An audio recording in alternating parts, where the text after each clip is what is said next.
نوکری کی بات ہے، اس آیت کریمہ میں ایک پتے کی بات ہے، اس آیت کریمہ میں ایک باری کی بات ہے۔ اللہ کہتا ہے فَانكِحُوا، نکاح کرو، مَا طَابَ لَكُم مِنَ النِّسَاءِ، مَا طَابَ لَكُم، یعنی لفظ طابہ ہمیں یہ بتا رہا ہے، لفظ طابہ ہمیں یہ پیغام دے رہا ہے، لفظ طابہ ہمیں یہ کہہ رہا ہے، لفظ طابہ ہمیں یہ حکم دے رہا ہے کہ شادی کرو، نکاح کرو، شادی کرو، ایسی لڑکی سے شادی کرو، ایسی لڑکی سے نکاح کرو جو لڑکی شریعت کی تابع دار ہو، سبحان اللہ، جو لڑکی شریعت کی تابع داری کرتی ہو، ایسی لڑکی سے شادی کرو، ایسی لڑکی سے نکاح کرو، یہ قرآن کہہ رہا ہے۔ عزیزان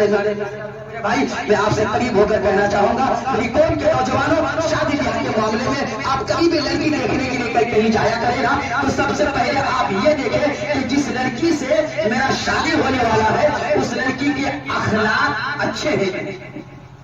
اس لڑکی کے کردار اچھے ہیں کہ نہیں، وہ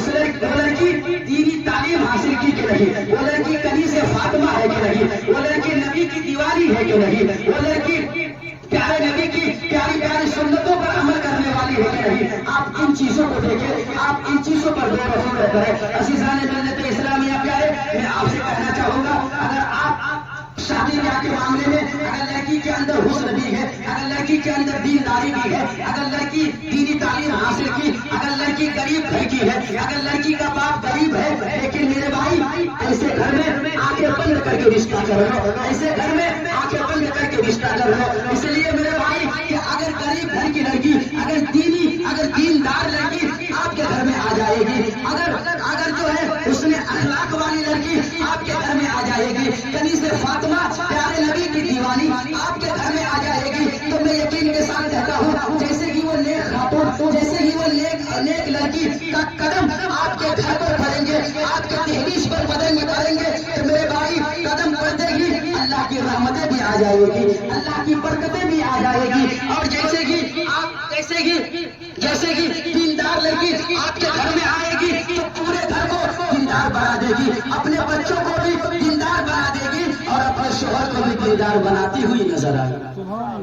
دیندار بناتی ہوئی نظر آئے گی۔ شادی بیاہ کے معاملے میں آپ ان چیزوں کو دیکھیں، آپ ان چیزوں پر غور و فکر کریں، ہے نا۔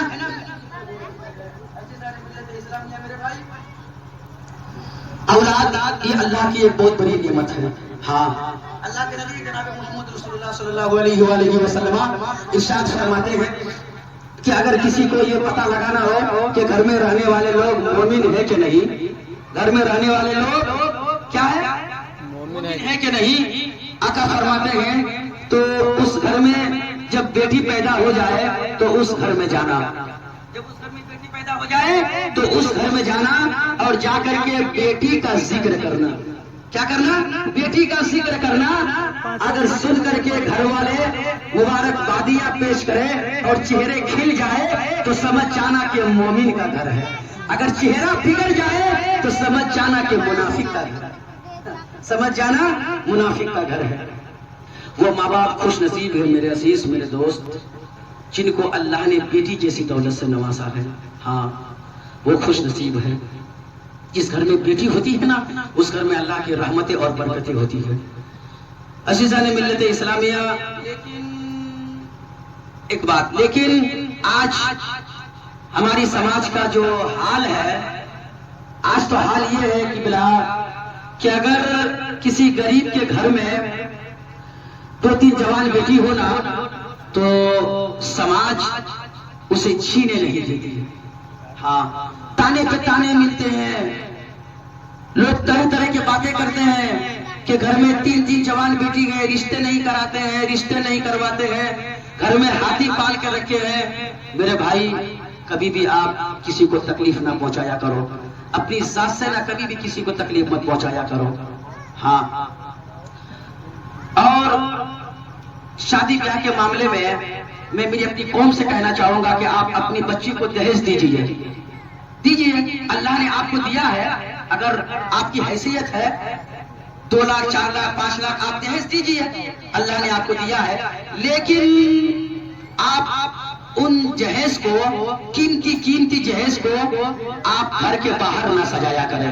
آپ سڑکوں پہ نہ اسے سجایا کریں، اسے آپ چوراہے پہ نہ سجایا کریں۔ اس لیے میرے بھائی جانتے ہو کہ جب محلے کی عورتیں دیکھنے کے لیے جب آتی ہیں نا، اس میں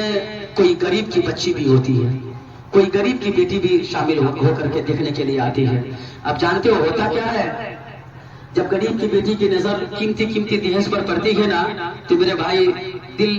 تڑپنے لگتے ہیں، آنکھوں میں آنسو آ جاتے ہیں، دوپٹے سے منہ کو چھپا کر کے گھر آتی ہے، بند کمرے میں ہاتھوں کو رب کی بارگاہ میں اٹھا کر کے کہتی ہے، میرے مالک، میرے پروردگار،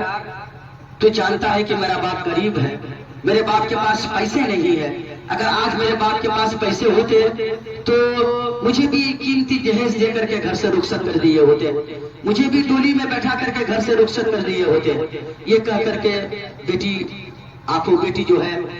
چھپ چھپ کر گھروں میں رویا کرتی ہے۔ میرے بھائی میں اکثر کہتا ہوں کہ اگر آپ کسی کو خوش نہیں کر سکتے ہیں نا، تو کبھی بھی اپنی ذات سے کسی کو تکلیف نہ پہنچایا کریں، کبھی بھی